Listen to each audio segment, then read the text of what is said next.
Hello, welcome back to my channel. I'm Zenebe Hailu and this is English for Africa. I'm here today to share with you something useful and tricky about using the English language, which is of course an advanced level skill related to the use of ellipses and substitution. If you are new here, don't forget to subscribe to my channel and become a member. Let's start. So we start by looking at the meaning of ellipses. Ellipses means leaving out a word or words when they are obvious from the context. In informal speech, it's common to miss out the beginnings of certain phrases when it's clear who or what is being referred to, and this often happens with, firstly, imperative verb be. For example, we can say careful, sensible, so you can get rid of the be verbs. Again, it can happen with the use of pronouns. For instance, you may say don't think so. You can get rid of the pronoun I. Don't know. All this happens in informal speech. You need to know that. Next, we can use it with pronouns plus be verb. For example, you can say nice to meet you. Sorry, so you can get rid of all the pronouns in the be verb. Informal is common to say or use both of them. That means you can say it's a nice time to meet you, I'm sorry, but in informal speech you can get rid of them and say just nice to meet you or sorry. Next, we can use pronouns plus be plus articles. We can get rid of all these language forms. For example, you can say nice day, pity, good thing you were here to help. Next, we can also get rid of all auxiliary verbs plus pronouns, and when this happens, it means we are using ellipses. Get the time, coming, finished. So all the auxiliary verb and the pronouns are not used in this context. One thing you need to remember in using the English language is you don't need to forget these two important rules when using the ellipses. Firstly, word is often missed out after an auxiliary verb to avoid repetition. For example, if you want to take the ticket, I'm sure Jeremy will. So you can't use the whole thing, that is, take the ticket.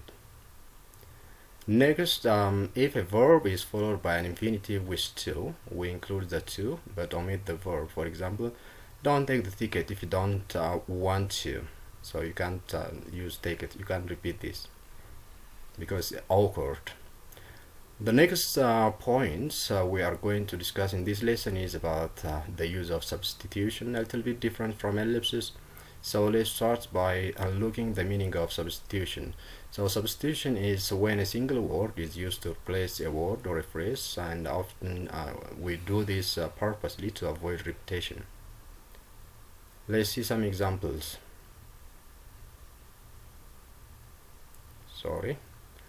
The first example, I got 2 tickets for tonight's concert. Would you like one? So rather than using the whole phrase, repeating, we substitute it with one word, and one refers to the tickets. Second example, is the weather going to be good this weekend? I think so. The forecast was good. The same thing happens with the use of the word so. The third example, I don't understand Kiswahili, but Terence does. So rather than repeating the phrase understanding or understand Kiswahili, we use the word does. Next example, I'm going to university in Asmara next year. Really? So am I. The same thing happened. We're not going away this weekend. You can either use neither are we or nor are we. So these are the examples. Now let's see commonly used substitutions. So we proceed to looking at the most commonly used substitution in the English language, and with them we are also going to cover or look at the rules and the use of substitutions in the English language. The first rule or use we are going to see is personal pronouns. So let's look at the rules about using substitutions with the use of pronouns. If a pronoun is used in isolation, we always use the object pronoun form. For example, who would you like who would you like some cake? So we use me. That is object pronoun form. Similarly, in modern English, we use object pronouns at the complement of a phrase. For example, who left the door open? It was me. You can say it was I. This is the rule. Next, when the sex of a person is not clear or unimportant, we can use either he or she or his or her, depending on the likelihood of the person being male or female. For example, one of a footballer's main responsibilities is to make sure he is a role model for young people. The plural pronoun they or them, a little bit confusing. So them is an object pronoun and it replaces nouns that are objects of a sentence, and they is a third person plural object pronoun. It's also non-gendered. Example, there is someone ringing the doorbell. Who are they? Tell them I'm not home. So you can see how they are used in the examples. Third, you is often used to mean people in general. For example, you just never can tell what will happen. Now next, the pronoun one is used in more formal contexts with the meaning people in general. One usually drinks tea at 4 o'clock. That's the example. If the speaker is not stated, they is used. For example, they are going to build a new theater in the town center. Fifth, it and there can be used as the subject of a sentence. Example, there are two things I really hate: mayonnaise and tigers. Who is at the door? It's Georgina.